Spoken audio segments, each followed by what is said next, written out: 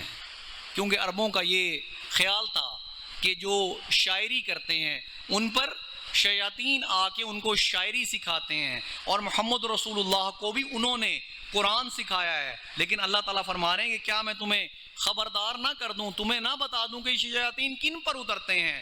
تنزلوا علی کل افواک نسیم، یہ شیاطین تو اترتے ہیں ہر جھوٹ گھڑنے والے پر، یہ شیاطین اترتے ہیں افاق اسیم، ہر گھڑنے والے پر، اور کیا گھڑنے والے پر؟ جھوٹ گھڑنے والے پر۔ یہ شیاطین اترتے ہیں ہر جھوٹ گھڑنے والے پر۔ محمد رسول اللہ تو صادق ہیں، امین ہیں۔ وما ينطق عن الهوى، آپ کے سامنے ہر دفعہ میں یہ آیت پڑھتا رہتا ہوں، آپ سے گزارش ہے کہ آپ بھی اسے یاد کر لیں۔ وما ينطق عن الهوى ان هو الا وحی یوحى، محمد رسول اللہ تو وہ بات کرتے ہیں جو میں وہی کرتا ہوں، اللہ فرما رہے ہیں۔ یہ شیاطین تو اترتے ہیں ہر جھوٹ گھڑنے والے پر۔ یلقون السمع واکثرهم کاذبون، وہ انہیں القاء کرتے ہیں سنی سنائی بات، اور ان میں سے اکثر جھوٹی ہوتی ہیں۔ والشعراء یتبعهم الغاوون، اور شاعر تو وہ ہوتے ہیں جن کی پیروی کرتے ہیں گمراہ لوگ۔ چونکہ عربوں نے شروع میں، قریش نے محمد رسول اللہ صلی اللہ علیہ وسلم کو شاعر بھی کہا، تو اللہ نے کیا کہا؟ وما هو بقول شاعر قلیلا ما تؤمنون ولا بقول کاہن قلیلا ما تذکرون، یہ شاعر نہیں ہے، یہ کاہن نہیں ہے۔ وما علمناه الشعر وما ينبغي له، ہم نے انہیں شعر نہیں سکھائے، نہ شعر ان کے شایان شان ہے۔ سورہ یاسین کی آیت ہے میرے بھائیو۔ قرآن پڑھو اس طرح کہ قرآن دل میں اترے۔ دل میں کب اترے گا؟ جب قرآن سمجھو گے میرے بھائی۔ میں تو شاید اس کی الف بے بھی نہ جانتا ہوں، لیکن یقین مانو کہ جب آیات سمجھ آتی ہیں تو مزہ بھی تبھی آتا ہے، پڑھنے کا مزہ بھی تبھی آتا ہے، بتانے کا مزہ بھی تبھی آتا ہے جب آیت کی سمجھ ہوتی ہے۔ الم تر انہم فی کل واد یہیمون، کیا تم دیکھتے نہیں کہ یہ شاعر تمام وادیوں میں سرگرداں رہتے ہیں، کبھی مشرق کی بات کرتے ہیں، کبھی مغرب کی بات کرتے ہیں، کبھی آسمان کی بات کرتے ہیں، کبھی زمین کی بات کرتے ہیں۔ کبھی تم نے محمد رسول اللہ صلی اللہ علیہ وسلم کے منہ سے بھی کوئی ایسی بات سنی؟ آپ کیا بات کر رہے ہیں؟ آپ تو بات کر رہے ہیں تبارک الذی بیدہ الملک وہو علی کل شیء قدیر الذی خلق الموت والحیات لیبلوکم ایکم احسن عملا۔ قاری صاحب سورۃ ملک آپ کو سناتے رہتے ہیں، یا ایھا المدثر قم فانذر وثیابک فکبر، یا ایھا المدثر قم فانذر وربک فکبر وثیابک فطہر۔ آپ تو ایسی باتیں کرتے ہیں۔ تو شاعر تو وہ ہیں جن کی پیروی کرتے ہیں گمراہ لوگ، اور وہ تمام وادیوں میں سرگرداں رہتے ہیں۔ وَأَنَّهُمْ يَقُولُونَ مَا لَا يَفْعَلُونَ، اور وہ شاعروں کا یہ کردار بتایا جا رہا ہے کہ وہ کہتے وہ ہیں جو کرتے نہیں۔ لیکن پھر ایک استثناء بھی اللہ نے بتایا، کیونکہ حضرت حسان بن ثابت رضی اللہ تعالیٰ عنہ وہ بھی شاعر تھے، لیکن صحابی شاعر تھے، اور حضور محمد مصطفیٰ احمد مجتبیٰ کیا فرماتے تھے کہ حسان رضی اللہ تعالیٰ عنہ اس کے شعر ایسے ہیں کفار کے لیے جیسے تمہارے تیر اور تلوار۔ جب کفار حضور محمد مصطفیٰ کی شان میں گستاخی کرتے تھے، حجوی اشعار کہتے تھے، تو حضرت حسان بن ثابت ان کا جواب دیا کرتے تھے۔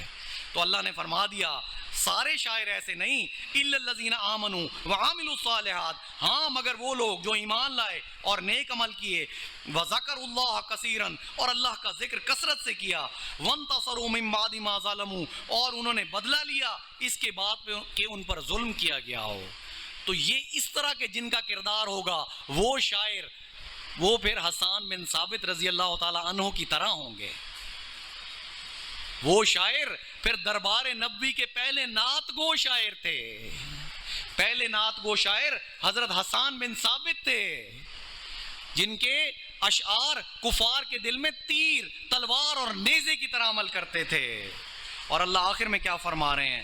وَسَيَعْلَمُ الَّذِينَ ظَلَمُوا أَيَّ مُنْقَلِبٍ يَنْقَلِبُونَ، اور ان قریب یہ لوگ جان لیں گے، یہ کفار لوگ جان لیں گے، وہ لوگ جان لیں گے جنہوں نے ظلم کیا کہ کس جگہ ان کو لوٹ کر جانا ہے۔ آخر تو لوٹ کر انہوں نے میری طرف ہی آنا ہے، تو پھر یہ جان جائیں گے ان قریب کہ انہوں نے کہاں لوٹ کر جانا ہے۔ یہ دھمکی آمیز آیت ہے میرے بھائیوں، دھمکی آمیز آیت ہے۔ یاد رکھو اللہ تعالیٰ فرما رہے ہیں کہ ان قریب وہ لوگ جنہوں نے ظلم کیا یہ جان لیں گے کہ انہوں نے کہاں لوٹ کر جانا ہے۔